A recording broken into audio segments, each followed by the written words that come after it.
লিটন কুমার দাস তুমি কালকে পাকিস্তানের করিয়ে দিল শেষ। এর লেগে দাদু, এর লেগে কে তোমার ওই মুহূর্তে 6 মারা লাগবে দাদু।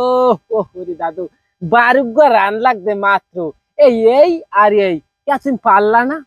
1 6 মারতা আর 2 4 মারতা দেতা না কামটা দিয়া। কিন্তু তুমি করলা কি দাদু? দাদু একসে কষ্ট পাইছি কালকে খেলাটা দেখিয়া। মানে ওই মুহূর্তে ওইভাবে কেউ দেয়, রিস্ক নেয়?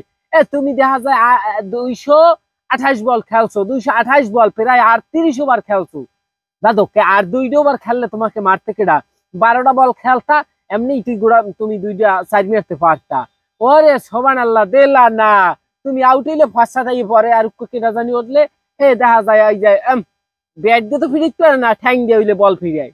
যাই হোক, এই মিরাজ ভাই তুমি তো কাল অসাধারণ, আমায় চমৎকার দাদু।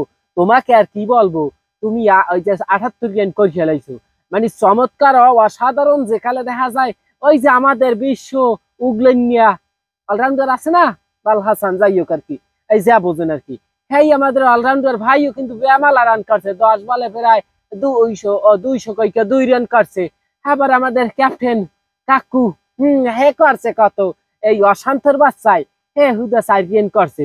এই যে অসাব্য গুলা এরা দেখা যায় 30 রানে 6-7টা প্লেয়ার প্যাকেট, সেখানে মিরাজ ভাই আর এই লিটন কুমারের আমিও তো কত খামার দিছি, গালাগালি করছি। এই লিটন কুমার কাল দেখাই দিয়েছে যে কেমনে 30 থেকে 200 ওই 62 পর্যন্ত নেতে হয়। এই লিটন না থাকলে কাল তো দেখা যায় 100 রানও করতে পারতে না বাংলাদেশ।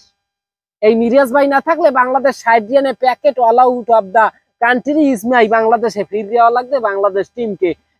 এই যে এটা আসিফ মাহমুদ জোতার দিয়ে ফিরেই তো বাংলাদেশে আইলে, বোঝো নাই? ফুডনি হারতে গেছে হইনি, ফুডনি বাদ দিয়ে এবারে ক্রিকেটে মন দে।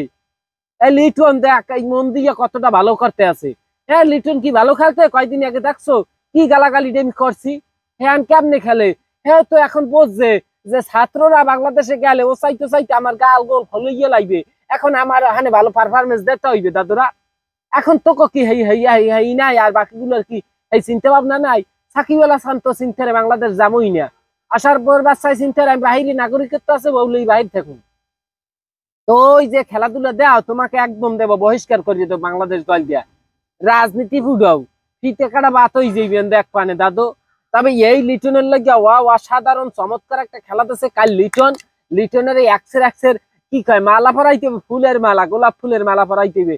যাই হোক লিটন মিরাজ তোমরা চমৎকার খেলা দিচ্ছ, অসাধারণ খেলা দিচ্ছ। এই খেলা তোমাকে বাঙালি আশা করে, তবে একটু মাথা ঠান্ডা রেখে বাঙালি খেলতে পারলে অনেক দূর আগুয়ে যেতে পারে। বাংলাদেশ ক্রিকেট টিম আসলেই অসাধারণ, কিন্তু কাম হইবে কি মেজাজ গরম, এখন তাল্লু গরম পর্যন্ত বাঙালির তাল্লু এমনি একটু গরম থাকে। তবে কালগো লিটন দেখাই দিয়েছে 6 কিবিল মারতে হয়, 4 কিবিল মারতে হয়।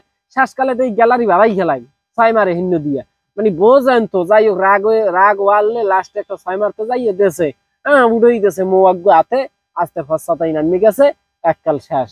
দাদু একটু ধৈর্য ধরলেই তুমি দিল্লা কামদা হারে দাদু। যাই হোক কথা হয়েছে যে গিয়া এই বাংলাদেশ ক্রিকেট টিমের লিগে একসাথে দোয়া শুভকামনা। আর সামনে যে কয়টা ম্যাচ আছে যে তো জিততে মিটতে বাংলাদেশ আওতা তোরা।